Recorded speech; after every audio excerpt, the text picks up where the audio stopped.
احمدہ وصلی علی رسول الکریم اما بعد فاعوذ باللہ من الشیطان الرجیم بسم اللہ الرحمن الرحیم الحمد للہ الذی انزل علی عبدہ الکتاب ولم یجعل لہ عوجا قیما لینذر باسا شدیدا من لدنہ ویبشر المؤمنین الذین یعملون الصالحات ان لہم اجرا حسنا صدق اللہ العظیم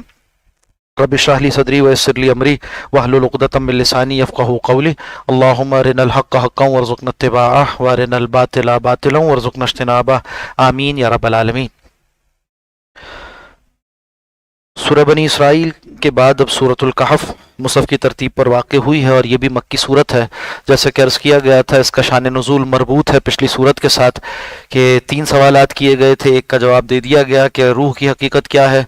بقیہ 2 سوالات جس میں اس بات کا تذکرہ تھا کہ وہ بادشاہ کے جنہوں نے مشرق و مغرب کی جانب مہمات سر کی تھی وہ کون تھے اور ان کے احوال کیا ہیں، اور اسی طرح سے وہ 7 افراد جو کہ غار میں چھپ گئے تھے ان کا حال کیا ہے۔ تو اصحاب کہف کے واقعے سے سورت کا آغاز ہوتا ہے، پھر آگے چل کر درمیان میں وہ جو ایک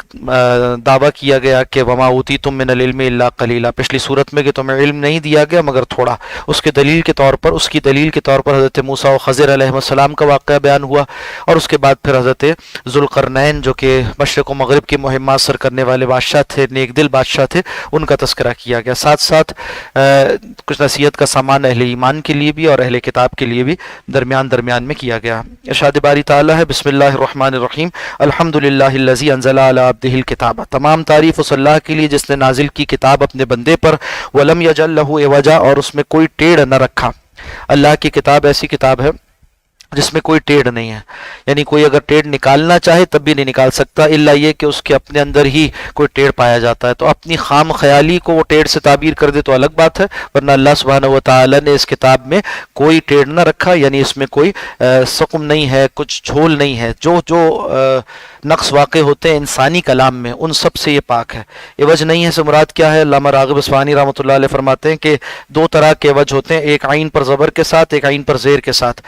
تو جو آنکھوں سے دیکھ لیا جاتا ہے ٹیڑھ، وہ عین پر زبر کے ساتھ ہے، وہ بھی اس میں نہیں ہے کہ انسان جو ہے وہ اس کے ظاہر میں کوئی نقص نکال سکے، اور عین پر زیر کے ساتھ عوج وہ جو کہ غور و فکر و تفکر سے عکس کرنے والا ٹیڑھ ہوتا ہے وہ بھی اس کے اندر نہیں ہے۔ تو نہ تو ویسا ٹیڑھ ہے جیسا تیر میں پیدا ہوتا ہے، اور نہ ویسا ٹیڑھ ہے جیسا کسی کی طبیعت میں پیدا ہوتا ہے۔ تو اللہ نے ہر طرح کے ٹیڑھ سے، ہر طرح کے عوج سے، ہر طرح کے نقص سے اپنے کلام کو پاک رکھا۔ قیمن ای مستقیمن، بالکل سیدھا ہے، یعنی سیدھے راستے پر ہے، اس پر چلنے والا سیدھے راستے پر چلنے والا ہے، یہ سیدھے راستے کی ہدایت کرتا ہے۔ لینذر باسا شدیدا، اس قرآن حکیم میں جو احکامات دیے گئے اس میں سے یہ بات بھی ہے، جو انذار کروائی گئی، ڈر سنایا گیا، اس میں سے ایک بات یہ بھی ہے کہ اللہ سبحانہ و تعالی چاہتا ہے کہ ڈرا دے اس عذاب شدید سے من لدنہ جو اللہ کی طرف سے ہوگا، خاص قسم کا۔ بعض مفسرین نے اشارہ کیا کہ اس میں قیامت سے قبل جو حالات واقع ہوں گے، قرب قیامت جو احوال ہوں گے اس کی طرف اشارہ ہے کہ غیر معمولی قسم کے فتنے آئیں گے، جیسے دجال کا فتنہ ہے اور بڑے پیمانے پر جنگ و جدال ہے، قتل و قتال ہے، اس کی طرف اشارہ کیا جا رہا ہے۔ باقی عمومی جو بھی عذاب آتا ہے وہ اللہ کی طرف سے ہوتا ہے۔ وَيُبَشِّرَ الْمُؤْمِنِينَ، تاکہ اللہ سبحانہ و تعالی اہل ایمان کو خوشخبری سنا دے، الَّذِينَ يَعْمَلُونَ الصَّالِحَاتِ، وہ جو نیک اعمال پر کاربند رہتے ہیں، أَنَّ لَهُمْ أَجْرًا حَسَنًا، کہ ان کے لیے آخرت میں اجر حسنہ ہے، اچھا اجر ہے۔ ماکثین فیہ ابدا، وہ وہاں رہیں گے یعنی جنت میں ہمیشہ ہمیشہ۔ وَيُنذِرَ الَّذِينَ قَالُوا، اور کہا وَيُنذِرَ الَّذِينَ قَالُوا، اور تاکہ ڈر سنا دیا جائے ان لوگوں کو جنہوں نے کہا اتخذ اللہ ولدا، کہ اللہ نے کسی کو بیٹا بنا لیا۔ اہل کتاب جو اعتراض کرتے تھے اور جو اشکال کرتے تھے اس کا جواب دیا کہ ان کو ڈر سنانے کے لیے کتاب، ایسا اعتراض کرنے والے، ایسا خیال باندھنے والے، ایسا عقیدہ رکھنے والے، ان کے لیے جہنم کا عذاب ہے۔ ما لہم بہ من علم، ان کے پاس اس دعوے پر کوئی علم نہیں، کوئی دلیل نہیں۔ ولا لآبائہم، اور نہ ان کے باپ دادا کے پاس۔ کبرت کلمۃ تخرج من افواہہم، بڑی خطرناک بات ہے، بہت بھاری بات ہے جو ان کے منہوں سے نکلتی ہے، جو اپنی بات منہ سے کہہ رہے ہیں ہلکا سمجھتے ہوئے بہت بڑی بات ہے، توحید میں خلل پیدا کر رہے ہیں، توحید کے بارے میں اشکال کر رہے ہیں۔ سب سے بڑی حقیقت ہی ہے کہ اس کائنات کا ایک ہی مالک ہے، معبود ہے، وہ اللہ سبحانہ و تعالی ہے۔ ان یقولون الا کذبا، وہ نہیں کہتے مگر جھوٹ، جو کچھ ان کی زبانوں سے نکلتا ہے، ان کے منہ سے نکلتا ہے، وہ نرا جھوٹ ہے۔ فلعلک باخع نفسک، شاید کہ آپ اپنے آپ کو مشقت میں ڈال لیں، ہلاکت سے دوچار کریں، علی آثارہم، ان کے پیچھے،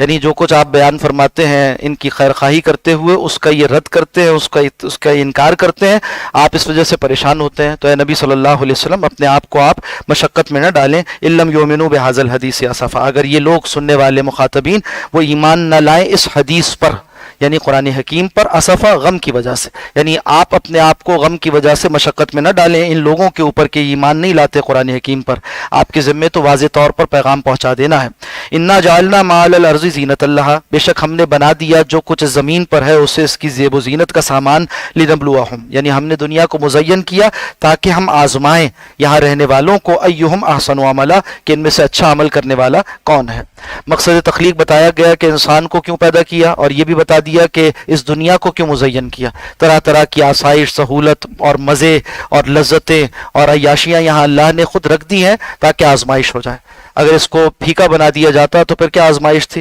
اللہ نے یہاں پر بہت کچھ رنگا رنگی رکھی، اس کے بعد انسان کو آزمایا کیا یہ اللہ کا حکم ماننے والا ہوتا ہے یا نہیں ہوتا۔ لنبلوہم، تاکہ ہم انہیں آزمائیں، ایہم احسن عملا، ان میں سے اچھا عمل کرنے والا کون ہے۔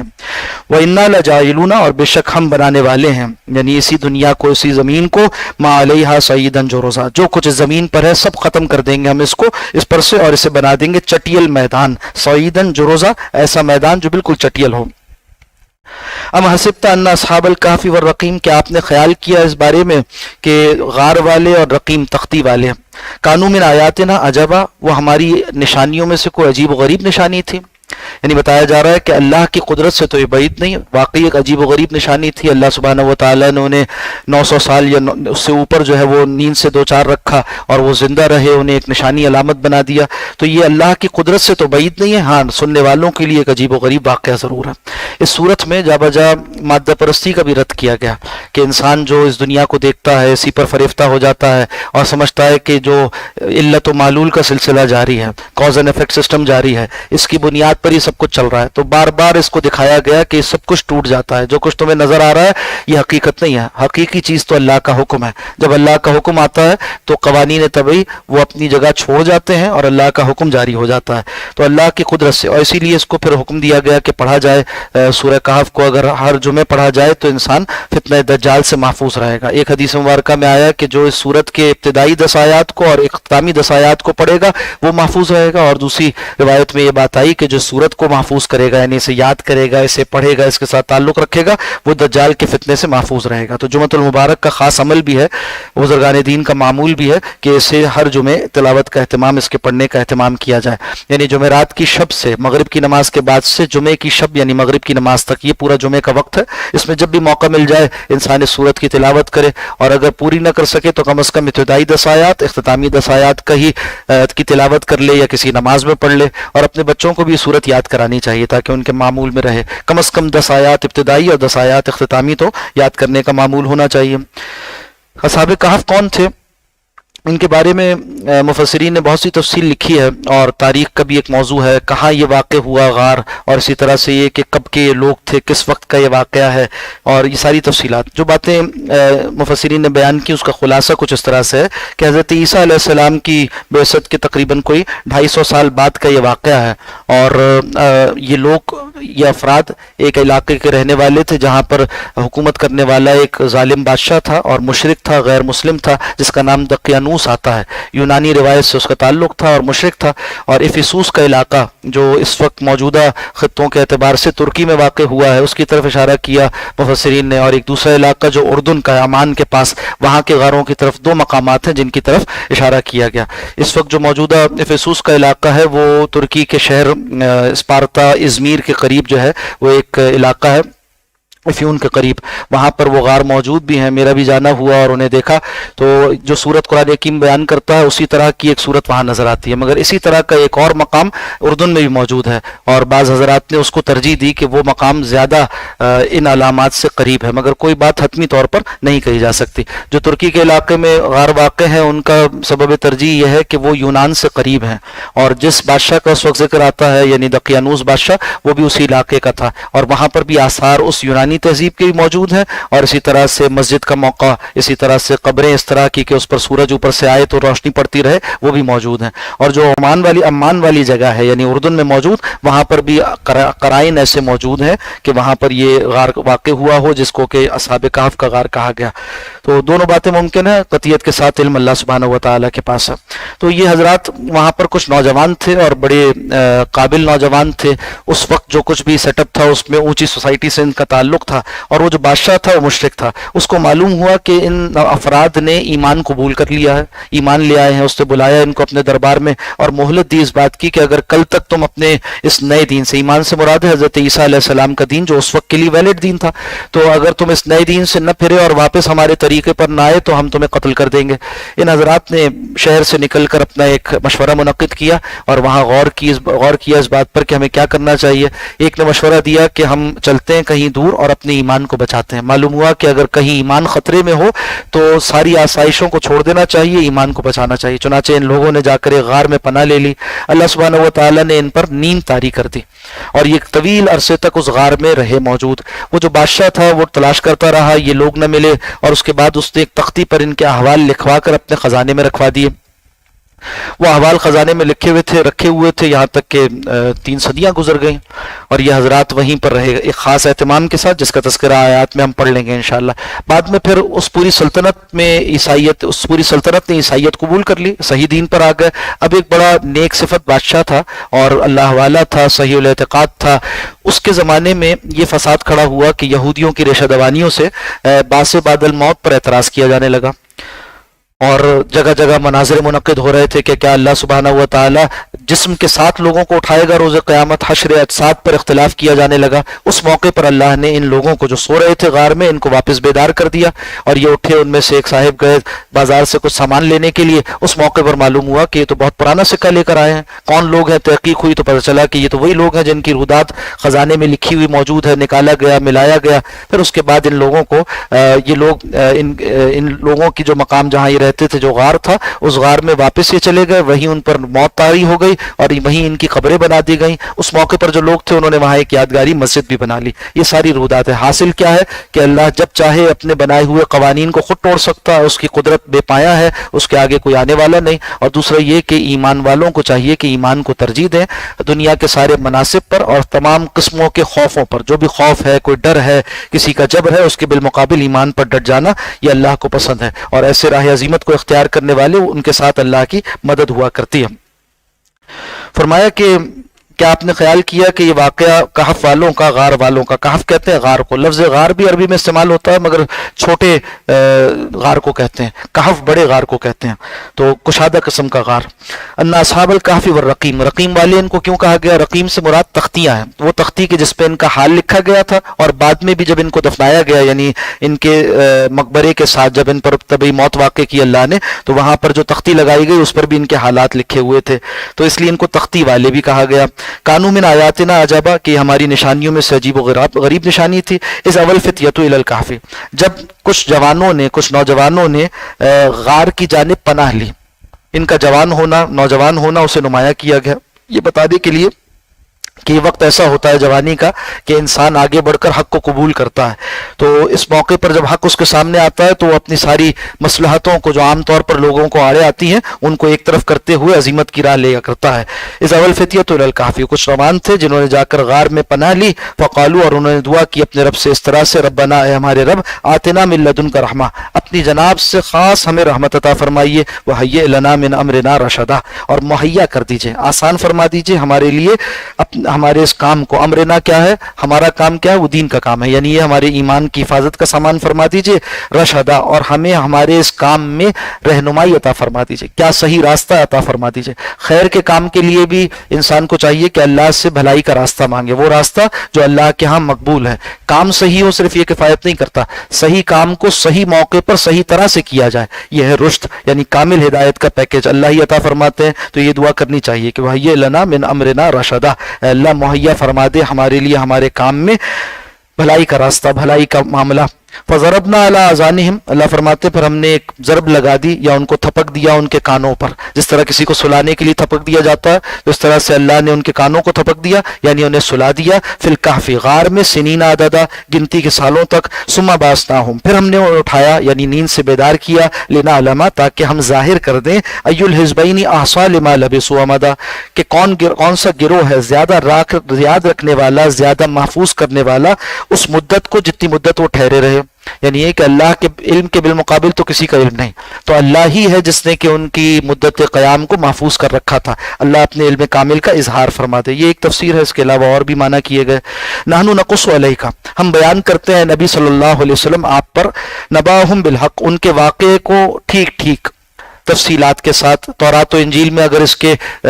تذکرے درست نہیں ہیں تو اسے درست کر لیا جائے، یہاں سے ملا کر قرآن حکیم جو بیان کرتا ہے وہ بالکل درست ہے۔ انہم فتیتن بے شک وہ چند نوجوان تھے، آمنوا بربہم جو ایمان لائے تھے اپنے رب پر، وزدناہم ہدی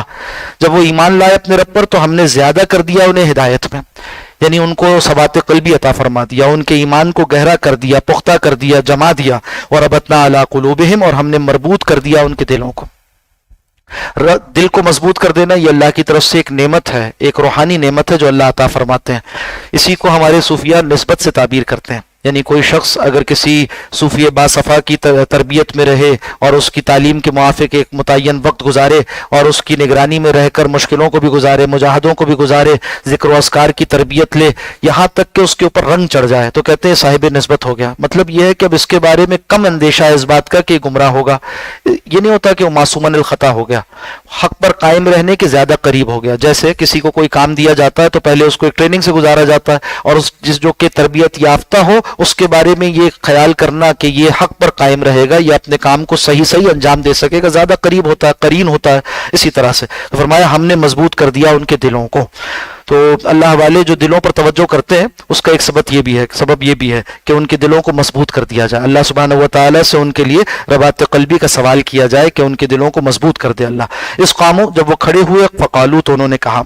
ربنا ہمارا رب تو وہ ہے رب السماوات والارض جو رب ہے آسمانوں کا اور زمین کا، یعنی جب وہ دربار میں بلائے گئے تھے اور افسوس کے بادشاہ دقیانوس کے سامنے جو بہت ظالم بھی تھا اور مشرک بھی تھا، اور اس کے سامنے جب وہ تقریر کر رہے تھے، اپنے حق کا اعلان کر رہے تھے، تو یہ کہہ رہے تھے، انہوں نے یہ تقریر کی، انہوں نے باقاعدہ کہا ہمارا رب تو وہ ہے جو آسمانوں اور زمین کا رب ہے، لن ندعو ہم ہرگز نہیں پکاریں گے، من دونہ الہا اس کے علاوہ کسی اور معبود کو، لقد قلنا اگر ہم نے ایسا کیا، یعنی اللہ کو چھوڑ کر کسی اور کو معبود بنایا، اذن شططا تو اس وقت تو ہم بہت ہی ظلم اور زیادتی والی بات کریں گے، شططا حد سے نکلی ہوئی بات۔ ہؤلاء قومنا یہ ہے ہماری قوم، اتخذوا من دونہ آلہۃ جنہوں نے اللہ کو چھوڑ کر کسی اور کو اپنا معبود بنا لیا،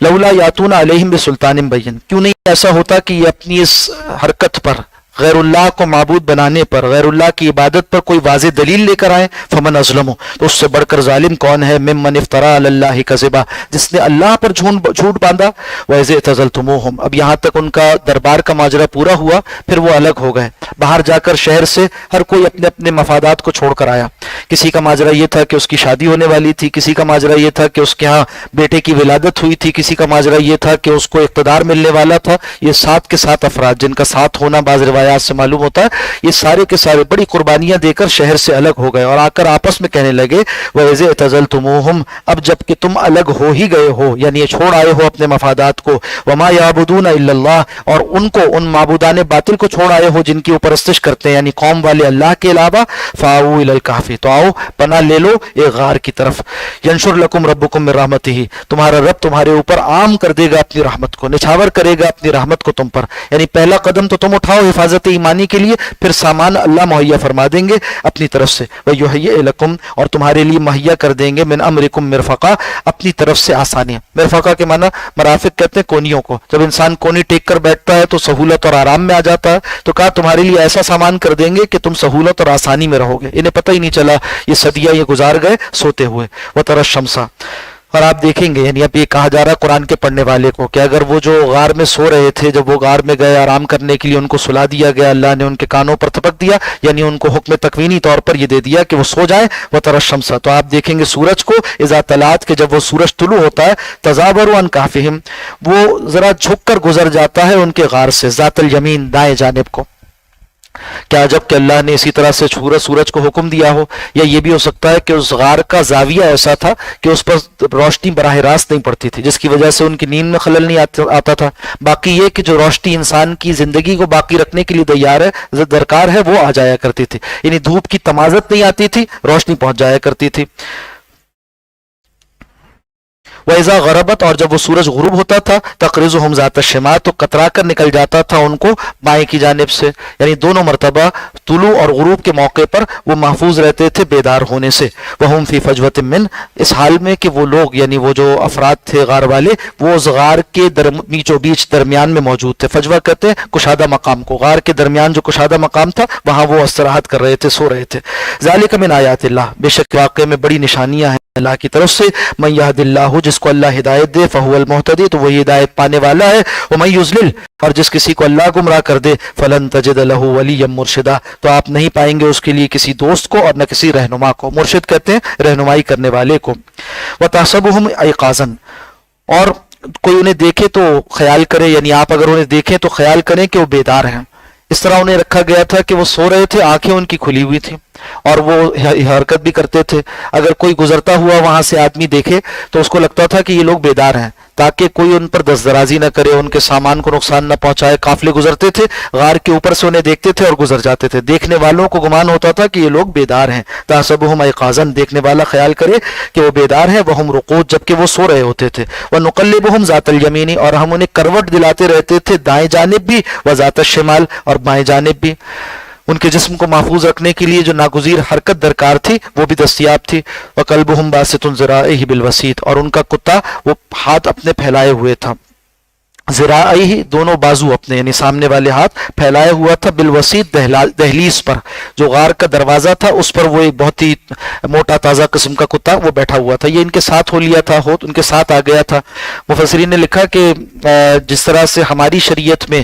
استثناء ہے کتے کے پالنے کے حوالے سے، ہو سکتا ہے ان کے ہاں بھی کوئی استثناء ہو، اس کے ذیل میں ہی آتا ہو، ورنہ اصولی حکم یہ ہے کہ کتے کا پالنا جائز نہیں ہے۔ اگر کوئی شخص بلا استثناء، یعنی شریعت نے استثناء دیا ہے، اس کے علاوہ اپنے گھر میں کتے کو رکھتا ہے، اس کو پالتا ہے، تو روزانہ 2 قیرات جو ایک بڑا وزن بنتا ہے، اس کے ثواب میں سے آپ کم ہوتا رہتا۔ اور جس گھر میں کتا یا تصویر، جاندار کی تصویر موجود ہو، اس گھر میں رحمت کے فرشتے نہیں آتے۔ صحیح حدیث میں مضمون واقع ہوا۔ ہاں، آپ نے فرمایا کہ کچھ صورتیں مستثنیٰ ہیں۔ ایک صورت یہ مستثنیٰ ہے کہ کسی نے کھیت کی حفاظت کے لیے کتا رکھا، کسی نے شکار کے لیے کتا رکھا، یہ وہ صورتیں ہیں جس کی وجہ، یا اسی طرح سے جو ریوڑ ہوتا ہے، ریوڑ کی حفاظت کے لیے کتا رکھا، تو یہ مستثنیٰ ہے۔ ہو سکتا ہے ان کی شریعت میں بھی اس طرح کا استثناء ہو اور اس کے ہی ذیل میں یہ کتا آتا ہو جو ان کے ساتھ آ گیا تھا، اور اس کو وہاں پر اس طرح رکھ دیا گیا کہ اس سے بھی ایک روب پیدا ہو جاتا تھا دیکھنے والوں کو۔ لو اطلعت علیہم، اگر آپ ان پر جھانک کر دیکھیں، لولیت منہم فرارا، تو آپ ان سے پیٹ پھیر کر بھاگ جائیں، یعنی جو بھی دیکھے گا اسے ان سے خوف آئے گا۔ ولملیت منہم رعبا، اور دیکھنے والا ان سے دہشت میں آ جائے گا، رعب میں آ جائے گا۔ یہ حفاظت کا سامان کیا اللہ نے۔ وکذالک بعثناہم، اسی طرح سے ہم نے انہیں دوبارہ کھڑا کر دیا، لِتَسَأَلُوا بَيْنَهُمْ، تاکہ وہ ایک دوسرے سے سوال کریں۔ یا لام ضرورت کا، یعنی انجام اس کا یہ نکلا کہ جب وہ بیدار ہوئے تو آپس میں سوال کرنے لگے، ایک دوسرے سے پوچھنے لگے۔ ایک عجیب و غریب کیفیت تھی، لمبی نیند سو کر اٹھے تھے تو آپس میں پوچھنے لگے ایک دوسرے سے۔ قال قائل منہم، ان میں سے ایک کہنے والے نے کہا، کم لبثتم، کتنا عرصہ تم یہاں پڑے رہے ہو، یہاں قیام کیا ہے، سوتے رہے ہو؟ قالوا لبثنا یوما او بعض یوم، تو دوسروں نے جواب دیا کہ ہم یہاں رہے ہیں ایک دن یا دن کا کچھ حصہ۔ ان کے اوپر تھکاوٹ کے آثار بھی نہیں تھے۔ لمبی نیند بھی تھکا دیتی ہے انسان کو، مگر اللہ نے ایسا اہتمام کیا کہ انہیں آثار بھی تھکاوٹ کے معلوم نہ ہوئے۔ قالو، کہنے لگے، ربکم عالم، بے شک تمہارا رب بہتر جانتا ہے، بما لبثتم، اس عرصے کو جتنا عرصہ تم یہاں رہے ہو۔ فبعثوا احدکم بورقکم هذه، تو اب چاہیے کہ تم میں سے اپنے میں سے کسی آدمی کو روانہ کرو۔ یہ جو ورق ہے، ورق کہتے ہیں چاندی کے سکوں کو، یہ دے کر جو ان کے پاس تھے، جو اپنے ساتھ وہ لے کر آئے تھے، الی المدینہ، شہر کی جانب۔ فلینظر ایھا ازکی طعاما، اور چاہیے جانے والا یہ تحقیق کرے، دیکھے اس بات کو کہ کون سا کھانا پاکیزہ ہے۔ کئی باتیں اس آیت کے اندر آ گئیں۔ ایک بات تو یہ کہ یہ اللہ والے جب روانہ ہوئے تھے تو انہوں نے اپنے ساتھ کچھ نہ کچھ پونجی رکھ لی تھی۔ معلوم ہوا کہ توکل کا یہ مطلب نہیں ہے کہ انسان مال کو اختیار نہ کرے، اسباب کو ترک کر دے۔ جو اسباب حلال ذریعے سے دستیاب ہوں انہیں اپنے پاس رکھے اور پھر اللہ کے راستے کا سفر کرے۔ یہ تو اللہ کے راستے میں نکلے تھے، پھر بھی اپنے ساتھ چاندی کے سکے رکھ کر رہ گئے تھے جو اس وقت کی کرنسی تھی۔ دوسری بات یہ کہ اپنے میں سے ایک آدمی کو متعین کیا۔ مفتی شفیع صاحب رحمۃ اللہ علیہ نے احکام القرآن میں لکھا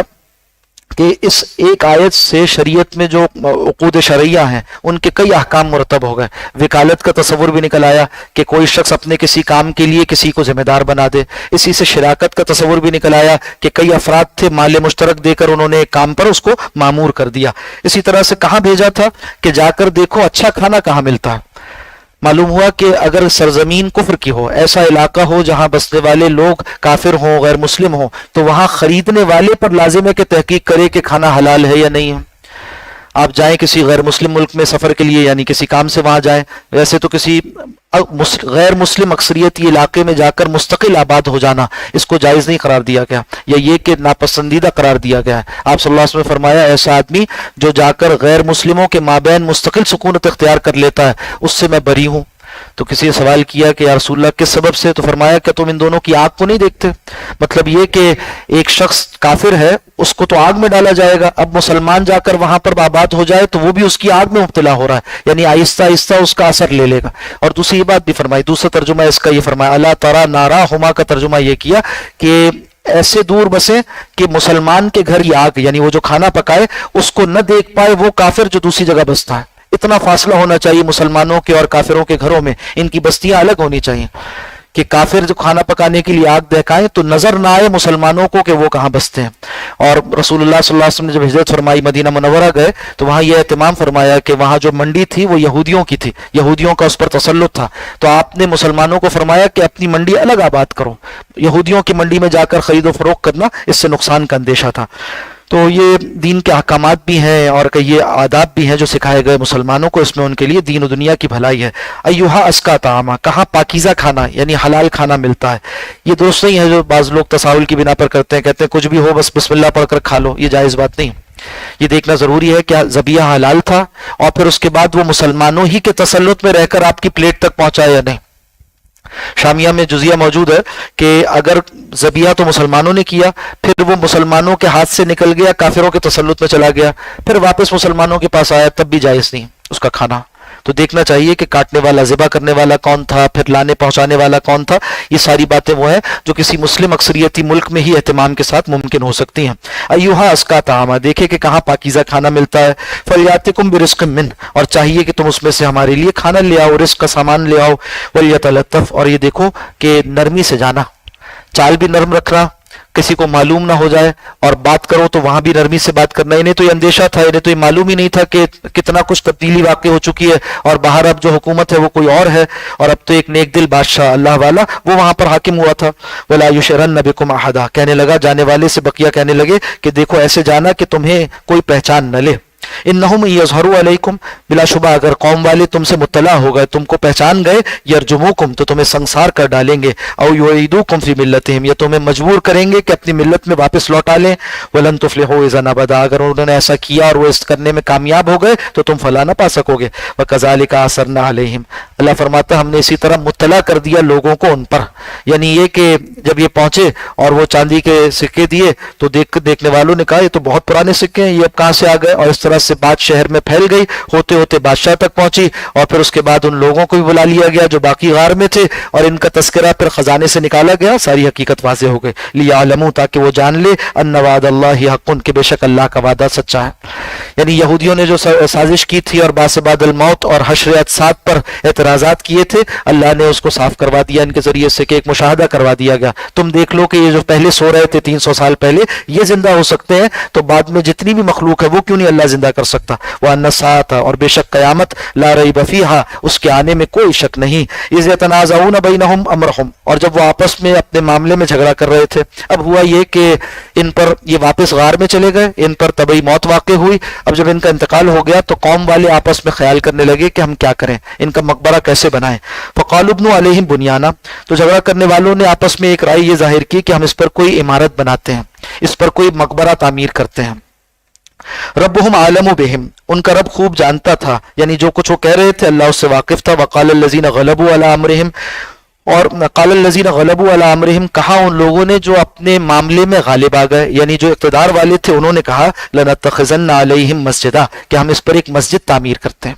دو باتیں تھیں، ایک بات یہ تھی کہ مقبرہ بنا لیں، اس کو پسند نہیں کیا گیا، دوسری بات یہ تھی کہ مسجد بنا لیں۔ مسجد بنانا جائز ہے ہاں، اس طور پر کہ جو بھی قبور صالحین ہے اس کے قریب بنا لی جائے، اور سجدہ اللہ ہی کو کیا جائے گا، اللہ ہی کی طرف کیا جائے گا سجدہ، یعنی قبلہ رخ ہو کر سجدہ کیا جائے گا، قبر کی طرف سجدہ کرنا جائز نہیں، یا یہ کہ قبر پر یا قبر والے کو سجدہ کرنا جائز نہیں۔ آپ صلی اللہ علیہ وسلم نے لعنت فرمائی یہود و نصارہ پر، فرمایا کہ اللہ ان پر لعنت فرمائے کہ انہوں نے اپنے انبیاء کی قبور کو سجدہ گاہ بنا لیا۔ مطلب کیا ہے کہ اسی کو سجدہ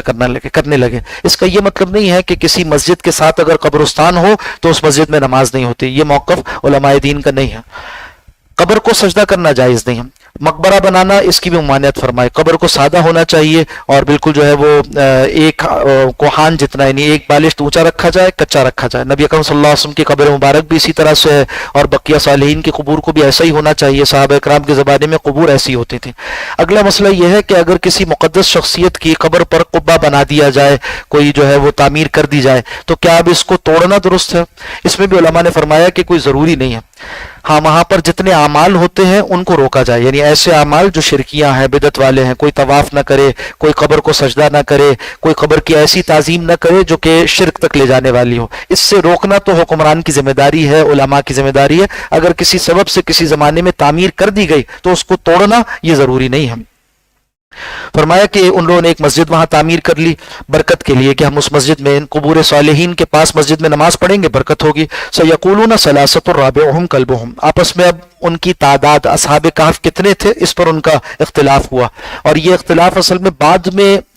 نصرانی علماء کے مابین ہوتا رہا، اسے کوٹ کیا جا رہا ہے، بتایا جا رہا ہے کہ وہ ان باتوں میں پڑ گئے تھے، اور مسلمانوں کو تلقین کیا گیا کہ ان معاملات میں بہت زیادہ کوت کوریت کرنا اور اس میں پڑ جانا یہ ضروری نہیں ہے، صحیح نہیں ہے۔ مطلب کیا ہے کہ جن چیزوں کو اللہ نے مبہم چھوڑ دیا اس کو مبہم رہنے دو،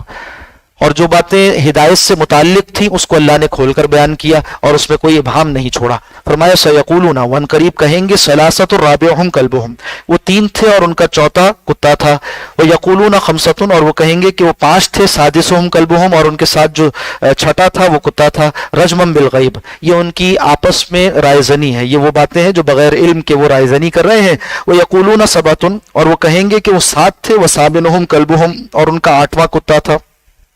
عربی زبان میں چونکہ عدد تام 7 ہے،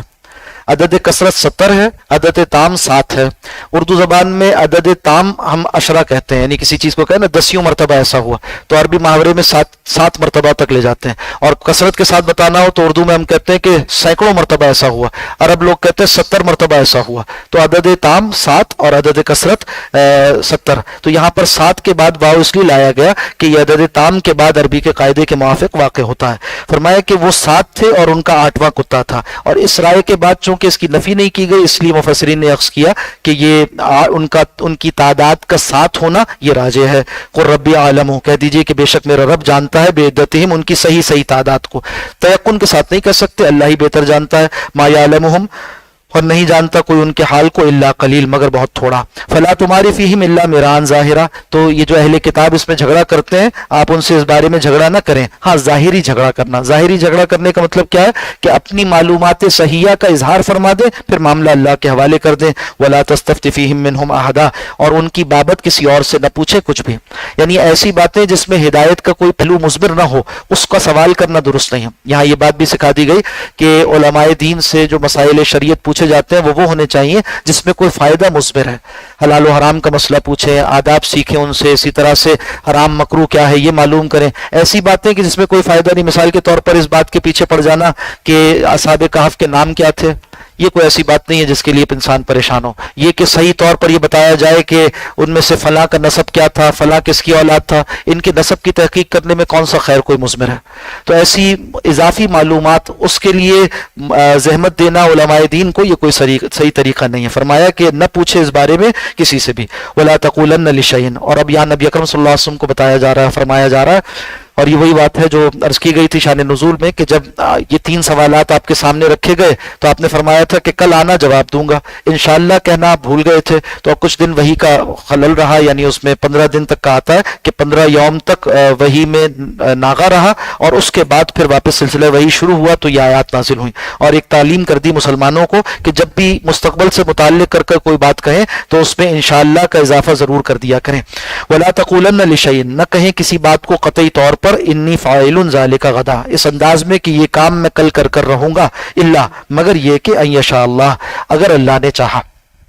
اس اضافے کے ساتھ اس کلمہ استثناء کو ساتھ لایا کریں، اس میں انسان کا لاچار ہونا، عاجز ہونا اور اللہ کا قادر مطلق ہونا اس کا اظہار ہے، مسلمانوں کے عقیدے کا اظہار ہے، اور ساتھ ساتھ یہ الفاظ آگے بھی آئیں گے کہ اس میں مسلمانوں کی تہذیب کی صورت گری ہوتی ہے، باتوں میں بھی اس بات کا اظہار ہوتا ہے کہ یہ اپنے علم پر اعتماد نہیں کرتے، اللہ سبحانہ و تعالیٰ کے علم پر اعتماد کرتے ہیں، اپنی قدرت پر اعتماد نہیں رکھتے، بھروسہ اللہ پر کرتے ہیں، اللہ نے چاہا تو میں ایسا کروں گا۔ وَاذْكُر رَبَّكَ،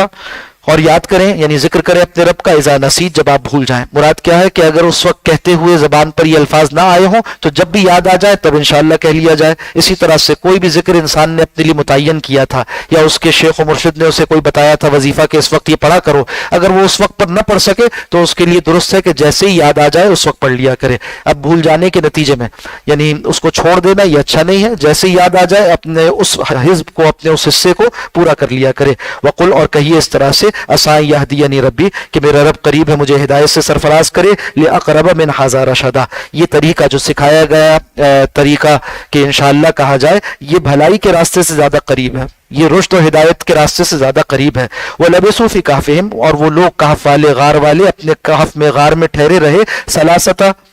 ثلاثمائۃ سنین، 300 سال، ثلاثمائۃ سنین، 300 سال وہ وہاں پر ٹھہرے رہے، وازدادوا تسعا، اور اس پر 9 سال اضافی۔ تو جو قمری سال ہوتا ہے وہ چھوٹا ہوتا ہے اور جو شمسی سال ہوتا ہے وہ بڑا ہو جاتا ہے۔ قمری اعتبار سے لگایا جائے تو 300 سال بنتے تھے، شمسی اعتبار سے لگایا جائے تو 309 سال بن جاتے ہیں۔ یہ بھی ایک تعویلی بات ہے، اللہ ہی بہتر جانتا ہے کتنا زیادہ رہے، تعداد کتنی تھی ان کی، قیام کا عرصہ کتنا تھا، ان سب کا قطعی علم اللہ کے پاس ہے۔ قرآن حکیم میں بھی اس بارے میں قطعی طور پر کوئی بات نہیں کی گئی۔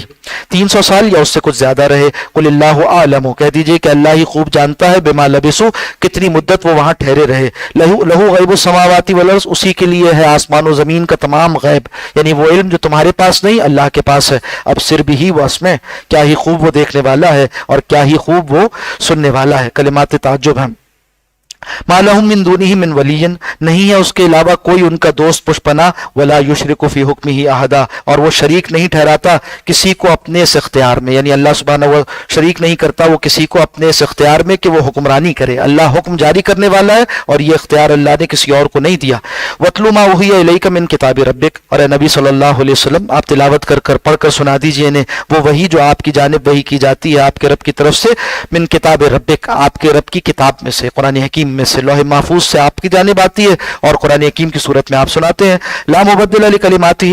اور کوئی تبدیل کرنے والا نہیں اللہ کی باتوں کو، ولن تجد من دونہ ملتحدا، اور آپ نہیں پائیں گے کسی کو اس کے بالمقابل کہ وہ جائے پناہ دینے والا ہو، یعنی اللہ کے حکم کے بالمقابل کوئی جائے پناہ نہیں ہے۔ وَاصْبِرْ نَفْسَكَ، اور آپ اپنے آپ کو روکے رکھیے، مع الذین یدعون ربہم، ان لوگوں کے ساتھ جو پکارتے ہیں اپنے رب کو، یعنی نیک مسلمان، بالغداۃ والعشی، صبح کے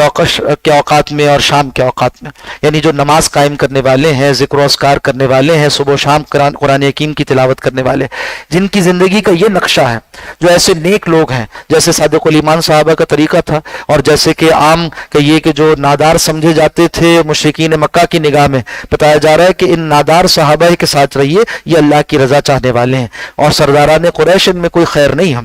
یدعون ربہم بالغداۃ والعشی، صحابہ کرام وہ پکارتے تھے اپنے رب کو صبح و شام، یریدون وجہہ، اور وہ اللہ ہی کی رضا چاہتے ہیں۔ ولا تعد عیناک عنہم، آپ اپنی توجہ کو، اپنی نظر رحمت کو ان سے ہرگز دور نہ کریں۔